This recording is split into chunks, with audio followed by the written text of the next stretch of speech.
இன்றைய முக்கிய நிகழ்வுகள். 76வது குடியரசு தினம். தேசிய கொடியை ஏற்றி காவலர்களின் அணிவகுப்பு மரியாதையை ஏற்றார் ஆளுநர்.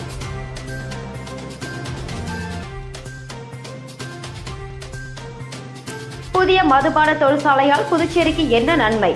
முதல்வருக்கு எதிர்க்கட்சித் தலைவர் சிவா கேள்வி.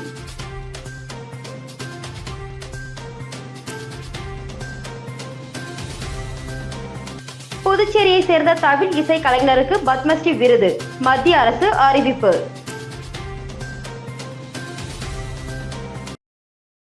புதுச்சேரி கடற்கரை சாலையில் நடைபெற்ற குடியரசு தின விழாவில் துணைநிலை ஆளுநர் கைலாஷ்நாதன் தேசிய கொடியேற்றி போலீசாரின் அணிவகுப்பு மரியாதையை ஏற்றுக்கொண்டார்.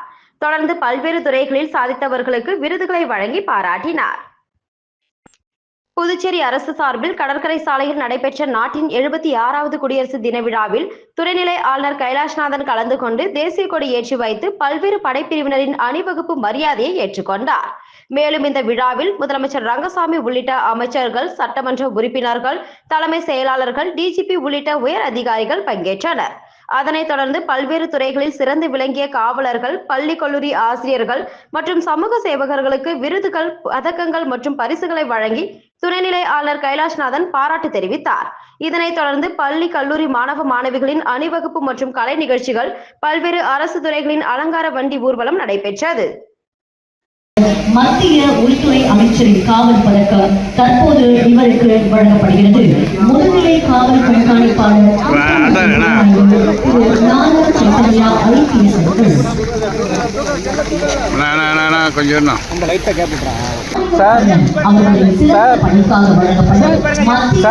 அமைச்சரின் காவல் பதக்கம் திரு ராமலிங்கம் கண்ணன் அவர்கள் 2010ஆம் ஆண்டில் காவலராக பணியில் சேர்ந்தார். காவலருக்கும் மற்றும் பதவி உயர்வு பெற்ற தலைமை காவலர் அணிவகுப்பில் அடுத்து வருகிறார்கள் போக்குவரத்து பிரிவினர்.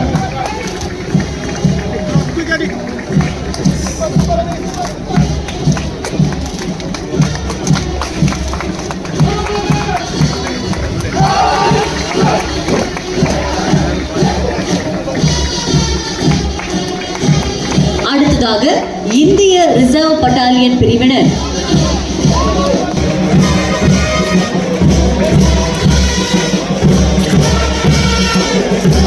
தொடர்ந்து காவலர் இசைக்குழுவினர்.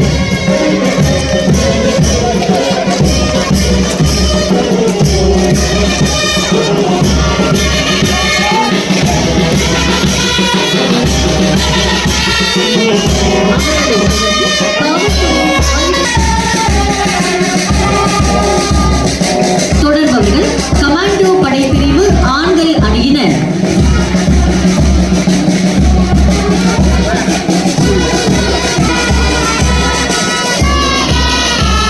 கட்டிடங்களை வடிவமைப்பின் அழகினை காட்சிப்படுத்தியும் புதுச்சேரி ஒரு அழகான, தூய்மையான, பாரம்பரியமான நகரம் என்ற முப்பொருளை இந்த வாகனம் காட்சிப்படுத்தி இருக்கிறது.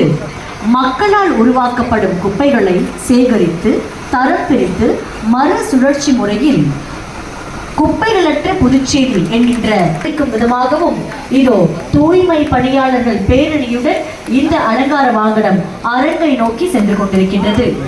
புதுச்சேரி அரசு உள்ளாட்சித்துறையின் அலங்கார வாகனம்.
புதுச்சேரியில் புதிய மதுபான தொழிற்சாலைகள் தொடங்க அனுமதி வழங்கப்பட்டதில் நடைபெற்ற ஊழல் முறைகேடுகள் குறித்து திமுக சார்பில் நீதிமன்றத்தில் பொதுநல வழக்கு தொடரப்பட உள்ளதாகவும், புதிய மதுபான தொழிற்சாலைகளால் புதுச்சேரிக்கு எந்த வகையில் வருமானம் கிடைக்கும் என முதலமைச்சர் ரங்கசாமி நிரூபித்தால் திமுக தேர்தலில் நிற்காது என சட்டமன்ற எதிர்க்கட்சித் தலைவர் சிவா சவால் விடுத்துள்ளார்.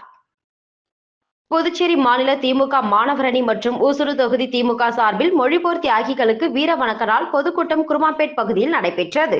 சட்டமன்ற எதிர்க்கட்சித் தலைவர் சிவா தலைமையில் நடைபெற்ற கூட்டத்தில் திமுக சட்டமன்ற உறுப்பினர்கள் அனிபால் கென்னடி, சம்பத் உள்ளிட்ட திமுக நிர்வாகிகள் கலந்து கொண்டு மொழிபோர் தியாகிகளுக்கு பொற்கிழி வழங்கி கௌரவித்தனர். இந்த பொதுக்கூட்டத்தில் பேசிய சட்டமன்ற எதிர்க்கட்சித் தலைவர் சிவா, புதுச்சேரி மாநிலத்தின் வருவாயை பெருக்குகிறோம் என்ற பெயரில் புதிய மதுபான கொள்கையை கொண்டு வருவதை ஏற்க முடியாது என்றும், புதுச்சேரியில் திமுக ஆட்சியின் போது தண்ணீரை உறிஞ்சும் எவ்வித தொழிற்சாலைகளும் வராது என்ற அரசாணை கொண்டு வரப்பட்டது. ஆனால் இன்று நிலத்தடி நீர் மற்றும் பொதுமக்களை பாதிக்கும் மதுபான தொழிற்சாலைக்கு ஆளும் பாஜக என்ஆர் காங்கிரஸ் கூட்டணி அரசு மத்திய அரசின் அழுத்தம் காரணமாக அனுமதி கொடுத்துள்ளது. புதிய மதுபான தொழிற்சாலைகளால் புதுச்சேரிக்கு எந்த வகையில் வருமானம் கிடைக்கும் என்று முதலமைச்சர் ரங்கசாமி நிரூபித்தால் திமுக தேர்தலில் நிற்காது என சவால் விட்ட எதிர்க்கட்சித் தலைவர் சிவா, புதிய மதுபான தொழிற்சாலைகள் தொடங்குவதற்கான அனுமதி வழங்கியதில் மிகப்பெரிய ஊழல் முறைகேடு நடந்துள்ளதாகவும், இந்த ஊழல் முறைகேடுகள் தொடர்பாக புதுச்சேரி திமுக சார்பில் உயர்நீதிமன்றத்தில் பொதுநல வழக்கு தொடரப்படும் என தெரிவித்தார். புதுச்சேரி தமிழ் இசைக்கலைஞர் தட்சிணாமூர்த்திக்கு மத்திய அரசு பத்மஸ்ரீ விருது அறிவித்துள்ள நிலையில் மத்திய அரசுக்கு அவர் நன்றி தெரிவித்துள்ளார். மேலும் வளரும் தமிழ் இசைக்கலைஞர்களுக்கு உறுதுணையாக இருப்பதாக கூறினார்.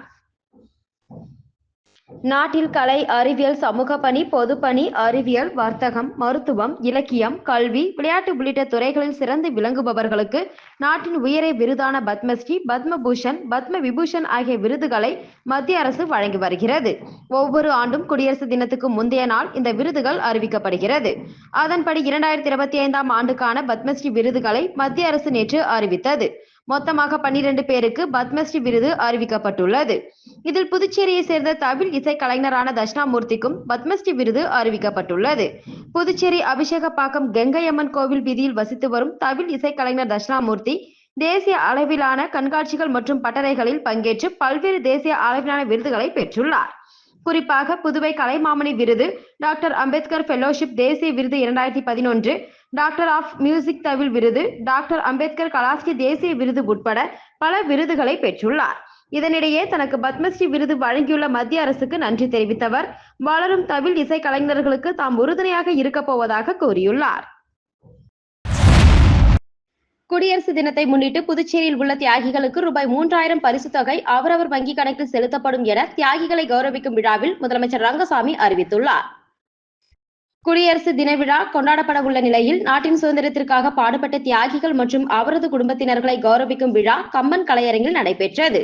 இந்த நிகழ்ச்சியில் முதலமைச்சர் ரங்கசாமி, அமைச்சர் லட்சுமி நாராயணன், சட்டமன்ற உறுப்பினர்கள் அனிபால் கென்னடி, பாஸ்கர் உள்ளிட்டோர் கலந்து கொண்டனர். இந்த விழாவில் தியாகிகளுக்கு சால்வை அணிவித்து இனிப்பு மற்றும் நினைவு பரிசினை முதலமைச்சர் ரங்கசாமி வழங்கி கௌரவித்தார். அதேபோல் கலை நிகழ்ச்சிகளில் பங்கேற்ற மாணவ மாணவியருக்கு சால்வை அணிவித்து இனிப்புகளை வழங்கி முதலமைச்சர் ரங்கசாமி பாராட்டினார். தொடர்ந்து விழாவில் பேசிய முதலமைச்சர் ரங்கசாமி, நாட்டின் விடுதலைக்கு போராடி தங்களது இன்னுயிரை நீத்தவர்களுக்கு பெருமை சேர்க்கும் வகையில் அவர்களை கௌரவித்து நாம் பெருமைப்படுகிறோம். விடுதலையை பேணி காப்பதுடன் நாட்டின் வளர்ச்சியை விடுதலை போராட்ட தலைவர்கள் விரும்பிய வண்ணம் ஏற்படுத்தும் வகையில் செயல்பட்டு வருகிறோம். அதன் காரணமாக தற்போது நாடு பொருளாதாரம் உற்பத்தியில் வளர்ச்சியடைந்துள்ளது. நமது நாட்டில் உற்பத்தியாகும் பல்வேறு பொருட்கள் அதிக அளவில் வெளிநாடுகளுக்கு ஏற்றுமதி செய்யப்படுகின்றன. சமூக நலத்துறை மூலமாக முதியோர், மாற்றுத்திறனாளிகளுக்கான உதவித்தொகைகள் உரிய நேரத்தில் கிடைத்து வருகின்றது. மேலும் குடியரசு தினத்தை முன்னிட்டு தியாகிகளுக்கு தலா 3000 பரிசு தொகையை அவரவர் வங்கி கணக்கில் செலுத்தப்படும் என அறிவித்தார்.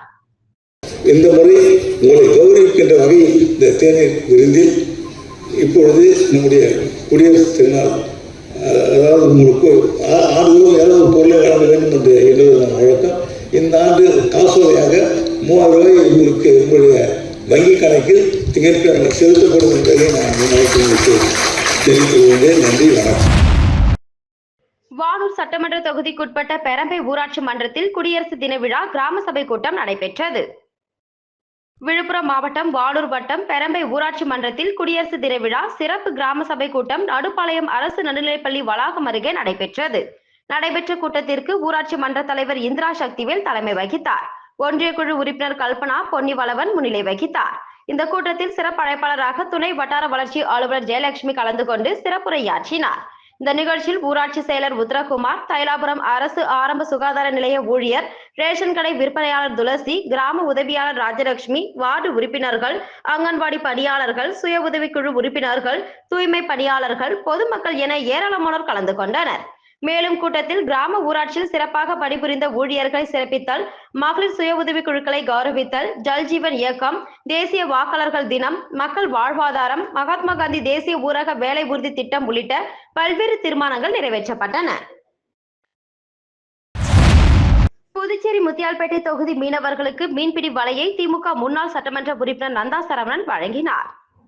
முத்தியால்பேட்டை தொகுதி திமுக முன்னாள் சட்டமன்ற உறுப்பினர் நந்தா சரவணன் தனது சொந்த நிதியிலிருந்து தொகுதி முழுவதும் பல்வேறு வளர்ச்சிப் பணிகளை மேற்கொண்டு வருகிறார். இதன் ஒரு பகுதியாக இன்று அவரது அலுவலகத்தில் முத்தியால்பேட்டை தொகுதி சோலைநகர் தெற்கு பகுதியை சேர்ந்த 32 மீனவர்களுக்கு மீன்பிடி வலையினை முன்னாள் திமுக சட்டமன்ற உறுப்பினர் நந்தா சரவணன் இலவசமாக வழங்கும் நிகழ்வு நடைபெற்றது. இதில் கலந்து கொண்ட திமுக முன்னாள் சட்டமன்ற உறுப்பினர் சோலைநகர் தெற்கு பகுதி மீனவர்களுக்கு மீன்பிடி வலைகளை சொந்த செலவில் இலவசமாக வழங்கினார். இந்த நிகழ்ச்சியில் முத்தியால்பேட்டை தொகுதியை சேர்ந்த திமுக சௌரிராஜன், அவைத்தலைவர் எழிலன், மாநில மீனவரணி துணை செயலாளர் தங்கராசு, முன்னாள் தொகுதி மீனவரணி துணை செயலாளர் பூபதி, சந்துரு, தேசப்பன், உதயகுமார், விநாயகமூர்த்தி மற்றும் தொகுதி திமுக நிர்வாகிகள் உடனிருந்தனர்.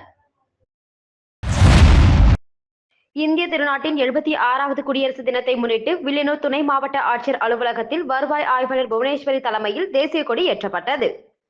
இந்திய திருநாட்டின் 76வது குடியரசு தின விழாவினை முன்னிட்டு நாடு முழுவதும் தேசிய கொடி ஏற்றி உற்சாகமாக கொண்டாடப்பட்டு வருகிறது. அதன் ஒரு பகுதியாக புதுச்சேரி மாநிலம் வில்லியனூர் துணை மாவட்ட ஆட்சியர் அலுவலகத்தில் தேசிய கொடி ஏற்றப்பட்டது. இந்த நிகழ்ச்சியில் வருவாய் ஆய்வாளர் புவனேஸ்வரி தலைமை தாங்கி தேசிய கொடியினை ஏற்றி வைத்தார். தாசில்தார் சேகர், துணை தாசில்தார் பிரேம் சுந்தர் ஆகியோர் கலந்து கொண்டு சிறப்பித்தனர். இந்த நிகழ்ச்சியில் கலந்து கொண்ட பள்ளி மாணவ மாணவிகளுக்கு நோட்டு புத்தகம், எழுது பொருட்கள், ஜாமெட்ரி பாக்ஸ் மற்றும் இனிப்புகள் வழங்கப்பட்டன. நிகழ்ச்சிக்கான ஏற்பாட்டினை வருவாய் ஆய்வாளர்கள் ஜெயபாலாஜி, சுந்தரேஸ்வர ராவ் ஆகியோர் செய்திருந்தனர். மேலும் இந்த நிகழ்ச்சியில் அலுவலக ஊழியர்கள், பள்ளி மாணவ மாணவிகள் உட்பட ஏராளமானோர் கலந்து கொண்டு விழாவினை சிறப்பித்தனர். மேலும் கடந்த வருடம் சிறப்பாக பணியாற்றிய ஊழியர்கள் இந்த நிகழ்ச்சியில் கௌரவிக்கப்பட்டனர் என்பது குறிப்பிடத்தக்கது. புதுச்சேரியில் உலக நன்மை வேண்டி 300க்கும் மேற்பட்ட சிவனடியார்கள் கலந்து கொண்ட சிவ சிந்தனை ஊர்வலத்தில் எரியூட்டப்பட்ட சாணத்தின் சாம்பலை திருநீராக உபயோகப்படுத்த வேண்டும் என வலியுறுத்தி சாணக்கட்டிகளை கழுத்தில் மாலையாக அணிந்து கொண்டு சிவனடியார்கள் ஊர்வலமாக சென்றனர். உலக நன்மை வேண்டி புதுச்சேரி ஒருங்கிணைந்த சிவனடியார்கள் பக்தர்கள் தெருக்கூட்டம் சார்பில் 4ஆம் ஆண்டு சிவ சிந்தனை நடைபயணம் காந்தி வீதி வேதபுரீஸ்வரர் ஆலயத்தில் இருந்து துவங்கி நேரு வீதி, காமராஜர் சாலை வழியாக வில்லியனூர் திருக்காமீஸ்வரர் ஆலயத்தில் முடிவடைந்தது. இதில் பல்வேறு வாகனங்களில் அலங்கரிக்கப்பட்ட சுவாமிகளுடன் சுமார் 300க்கும் மேற்பட்ட சிவனடியார்கள் சிவபுராணம் பாடியும் வேத மந்திரங்கள் ஓதியபடி சாலைகளில் மந்திர புஷ்பங்களை தூவியவாறு சிவ வாத்தியங்களுடன் ஊர்வலமாக சென்றனர். இதில் கலந்து கொண்ட சிறுவர்கள் பரதநாட்டியம் ஆடியவாறு சென்றது அனைவரையும் ஆச்சரியத்தில் ஆழ்த்தியது. தொடர்ந்து சிவனடியார்கள் சாணத்தை எரியூட்டப்பட்ட பின் வரும் சாம்பல் தான் உண்மையான திருநீரு, எனவே அனைவரும் அதை பயன்படுத்த வேண்டுமென வலியுறுத்தி சாணக்கட்டிகளை கழுத்தில் மாலையாக அணிந்து கொண்டு அலங்கரிக்கப்பட்ட முத்து பல்லக்கில் சாணக்கட்டிகளை வைத்தபடி ஊர்வலமாக வந்தனர். இதில் ஏராளமான சிவனடியார்கள் கலந்து கொண்டு புராதன ஆலயங்களை புனரமைக்க வேண்டும், தமிழ் திருமுறை வேதங்கள் ஆலயங்களில் ஓத வேண்டும், ஆலய சொத்துக்களை மீட்டு பாதுகாக்க வேண்டும் என வலியுறுத்தபடி சென்றனர்.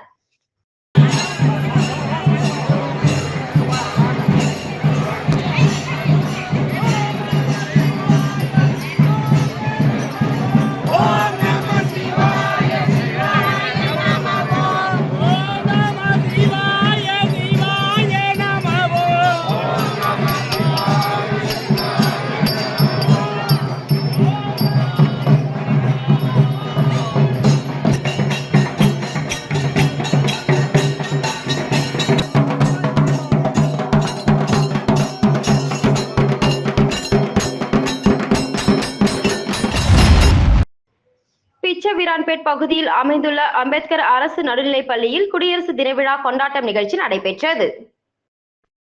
டாக்டர் அம்பேத்கர் சமூக நீதி இளைஞர் கூட்டமைப்பை சேர்ந்த கலையரசி தசரதன் பிறந்த நாளை முன்னிட்டு வழக்கறிஞர் பிரேம்குமார் தலைமையில் பிச்சவீரான்பேட் பகுதியில் அமைந்துள்ள அம்பேத்கர் அரசு நடுநிலைப் பள்ளியில் குடியரசு தின விழா கொண்டாட்டம் நடைபெற்றது. மேலும் இந்த நிகழ்ச்சியில் படிக்கும் மாணவர்களுக்கு குடியரசு தினம் எதன் காரணமாக கொண்டாடப்படுகிறது என்பதனை பற்றியும், புரட்சியாளர் அம்பேத்கர் இந்திய அரசியலமைப்பு சட்டம் இயற்ற எவ்வளவு சிரமப்பட்டார் என்பதனை பற்றியும் தெளிவாக எடுத்துரைத்தார். மேலும் பள்ளி மாணவ மாணவிகளுக்கு குடியரசு தின விழாவினை முன்னிட்டு இனிப்பு வழங்கப்பட்டது. இந்த நிகழ்ச்சியில் டாக்டர் அம்பேத்கர் சமூக நீதி இளைஞர் கூட்டமைப்பு நிர்வாகிகள் தன்ராஜ், அருண், பிரசாத், ஜெரிஷ் மற்றும் மகளிர் நிர்வாகிகள் உட்பட ஏராளமானோர் கலந்து கொண்டனர். மீண்டும் இன்றைய முக்கிய நிகழ்வுகள். 76வது குடியரசு தினம். தேசிய கொடியை ஏற்றி காவலர்களின் அணிவகுப்பு மரியாதையை ஏற்றார் ஆளுநர்.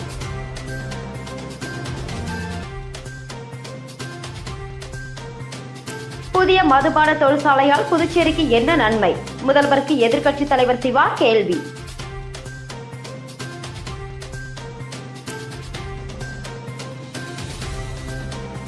புதுச்சேரியை சேர்ந்த தமிழ் இசை கலைஞருக்கு பத்மஸ்ரீ விருது மத்திய அரசு அறிவிப்பு.